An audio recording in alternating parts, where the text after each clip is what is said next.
Olá pessoal, vamos para mais uma aula. Hoje nós vamos falar de uns dispositivos de segurança que um quadro elétrico precisa prever, que é o DTM, DDR e DPS. Se inscreva no canal e deixe seu joinha.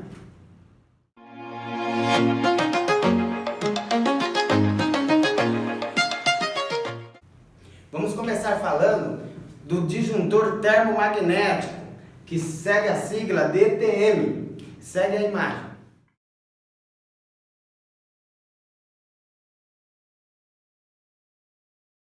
DTM, igual vocês podem analisar na imagem anterior, esse disjuntor termomagnético, ele atua em sobreaquecimento. Como por exemplo, eu tenho um chuveiro, instalo um chuveiro e coloco um fio com a seção transversal um pouco menor. Aí o que acontece? Ele vai sobreaquecer o fio. E se esse disjuntor perceber que esse fio ficou sobreaquecido, passou da temperatura comum dele, o que ele vai fazer? Ele vai desarmar, assim protegendo a instalação contra qualquer tipo de incêndio que possa ocorrer por sobrecarga. Tá bom? Então é para isso que nós utilizamos o disjuntor DTM.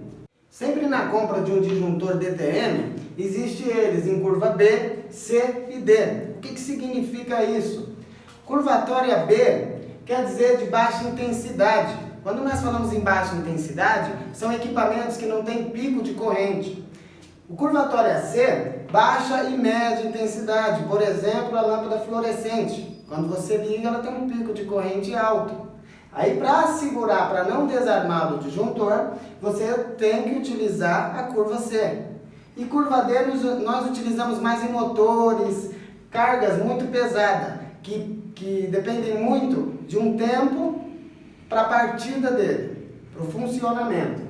E para nós utilizarmos o disjuntor DTM, nós sempre precisamos saber fazer o cálculo de corrente. Sempre saber quanto de corrente que vai passar dentro do fio para alimentar aquele determinado equipamento. E para isso, nós utilizamos esse triângulo da primeira lei de Kirchhoff, onde corrente é igual a potência dividida por tensão. Então nós vamos lá no equipamento, todos os equipamentos, com o símbolo do Inmetro, claro, eles têm a tensão nominal deles, muitas das vezes não tem a corrente que eles consomem. Então aí que vem a questão, vocês têm que pegar a potência, dividir por tensão, aí nós temos o valor de corrente. E em cima disso, aí nós sabemos se é um disjuntor de 10, 20, 30, 40 amperes, independente disso. E lembrando que para 220, sempre que eu tenho uma tensão aí em 220 volts, duas fases, eu utilizo o disjuntor bipolar. Por quê? Por caso de ocorrer um acidente com uma das fases, as duas desarmam de uma vez.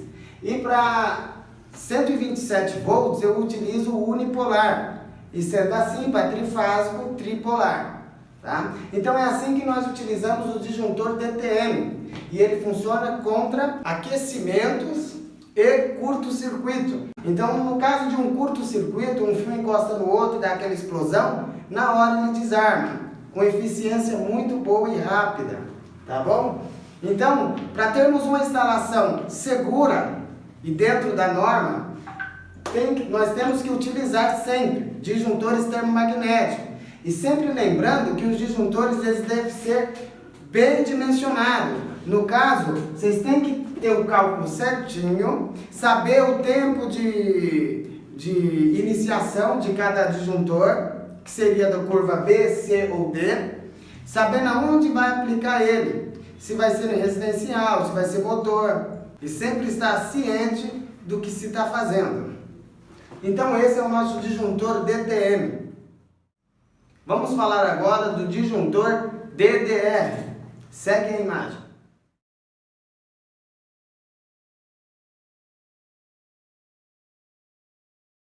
Disjuntor DDR, que significa disjuntor diferencial residual. Esse disjuntor é mais um dispositivo de segurança.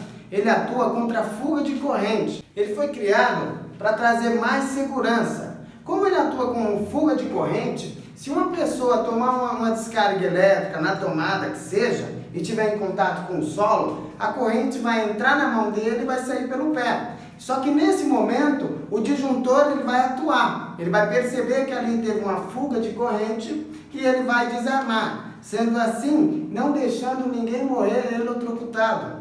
Então os disjuntores DDR, vocês vão perceber que são os únicos disjuntores tetrapolar, que tem 4 bornes.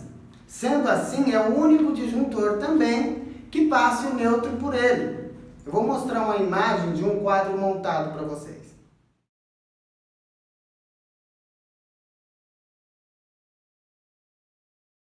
Como vocês podem ver na imagem, o nêutron ele entra no disjuntor, sai e entra no barramento. Aí é a partir daí que é feito o dimensionamento da casa. Lembrando que é só o DDR que se passa nêutron. Sempre utilizamos também o DDR como um dispositivo de disjuntor geral ali do quadro. Então ele é dimensionado conforme a demanda do padrão de entrada. Se nossa demanda for 63 A, ele também será 63 A. Lembrando que isso é o DDR. Então o dispositivo diferencial residual nós utilizamos como um disjuntor geral. E lembrando que ele é muito importante para a segurança, que protege contra choques e qualquer fuga de corrente. Então qualquer emenda mal feita, qualquer instalação mal feita, ele vai dar um aviso aí para nós desarmando, não deixando a instalação funcionar normalmente. Agora vamos falar dos DPS, dispositivo de proteção contra surto. Segue a imagem.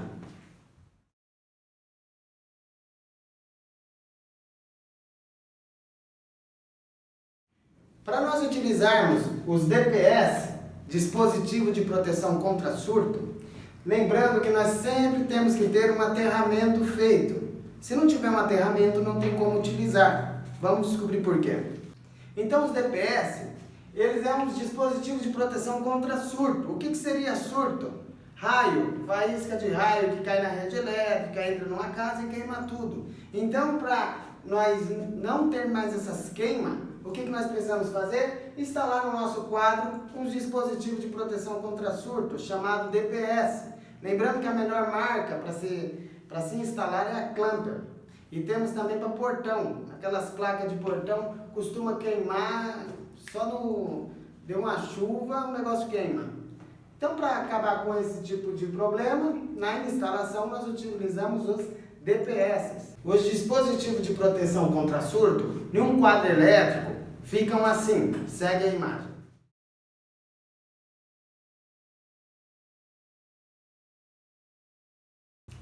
Então vocês podem perceber, igual na imagem, os DPS, eles estão instalados antes do DDR. Se eles estão instalados antes do DDR, então se caso vier dar uma descarga elétrica aí, um surto, um raio ali na região e pegue na sua rede elétrica, e ele está instalado antes do DDR, ele protege o DDR, um dispositivo de proteção diferencial residual. E só lembrando que é um dispositivo caro. Então, para que podemos também assegurar ele, é sempre bom que você instale os DPS antes dele. A ligação do DPS é bem simples. Pegamos uma fase no DPS, a outra fase no DPS e o neutro no outro DPS. Então, ao sair, interligam todos juntos e manda para a haste de aterramento, que no caso pode ser o barramento terra do quadro. Então, para vocês instalarem os DPS, sempre tem que lembrar de ver qual a entrada que vocês têm. Se é uma entrada bifásica, se é uma entrada trifásica ou monofásica. A trifásica, eu precisaria usar 4 DPS, um para a fase R, outro para a fase S, outro para a fase T e outro para o neutro. E para a entrada bifásica, para a fase R e para a fase S, 2 DPS. E para o neutro 1. E para monofásico, 2 DPS, um para a fase e um para o neutro. Então, é assim que utilizamos os DPS, para proteção dos nossos equipamentos. E lembrando um pouquinho, o DTM nós utilizamos para proteção dos cabos, dos fios que alimentam aquele determinado equipamento. O DDR nós utilizamos para proteção do ser humano, certo? E ele funciona também como um DTM. Só que é mais utilizado para fuga de corrente e ele vai sempre como um geral, um disjuntor geral no quadro. E também falamos dos DPS. dispositivo de proteção contra surtos, que para proteger os equipamentos. Então, cada disjuntor é necessário no quadro elétrico, para que nós tenhamos um quadro bem eficiente e com bastante segurança. Obrigado, até a próxima aula!